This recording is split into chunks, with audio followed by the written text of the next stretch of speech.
Photo എടുക്കുമ്പോൾ exposure metre 0-ൽ എത്തിച്ചിട്ട് വേണം photo എടുക്കാൻ എന്ന് ഞാൻ നിങ്ങളോട് പറഞ്ഞിട്ടുണ്ടായിരുന്നു. അപ്പോൾ നിങ്ങളുടെ ക്യാമറയിലുള്ള ISO, അപ്പർച്ചർ, ഷട്ടർ സ്പീഡ് ഇത് മൂന്നും അതിൻ്റെ പരിധിയിൽ പരമാവധി റേഞ്ചിലേക്ക് കൊണ്ടുപോയിട്ടും നിങ്ങൾക്ക് എക്സ്പോഷർ മീറ്റർ 0-ലേക്ക് എത്തിക്കാൻ സാധിക്കുന്നില്ലെങ്കിൽ, അഥവാ നിങ്ങളുടെ ക്യാമറ ഇപ്പോഴും ചിത്രം അണ്ടർ എക്സ്പോസ്ഡ് ആണ് എന്ന് പറയുന്ന ഒരവസ്ഥയിൽ എങ്ങനെയാണ് നമുക്ക് ഒരു നല്ല ചിത്രം പകർത്താനാവുക? ഈ ചോദ്യത്തിനുള്ള ഉത്തരമാണ് ഫ്ലാഷ് അല്ലെങ്കിൽ ആർട്ടിഫിഷ്യൽ ലൈറ്റ് എന്ന് പറയുന്നത്. നമ്മുടെ ക്യാമറ ഡിസൈൻ ചെയ്തിരിക്കുന്നത് സാമാന്യം നല്ല പ്രകാശമുള്ള സന്ദർഭങ്ങളിൽ ഫോട്ടോ എടുക്കാൻ വേണ്ടിയിട്ടാണ്.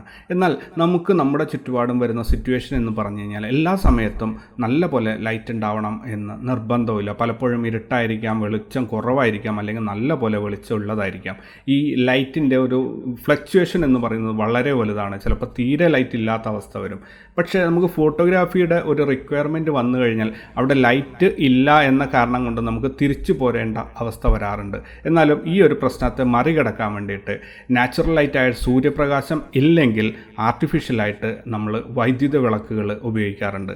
നാച്ചുറൽ ലൈറ്റ് ആയാലും ആർട്ടിഫിഷ്യൽ ലൈറ്റ് ആയാലും ഈ ലൈറ്റുകളെ നമുക്ക് പ്രധാനമായിട്ടും രണ്ടായിട്ട് തരംതിരിക്കാൻ സാധിക്കും. അതിൽ ആദ്യത്തേത് കണ്ടിന്യൂസ് ലൈറ്റും രണ്ടാമത്തേത് സ്ട്രോബ് ലൈറ്റുമാണ്. നാച്ചുറൽ ലൈറ്റിൻ്റെ ആ ഒരു പെർഫെക്ഷൻ ഒരിക്കലും നമുക്ക് ആർട്ടിഫിഷ്യൽ ലൈറ്റിന് കിട്ടാറില്ല.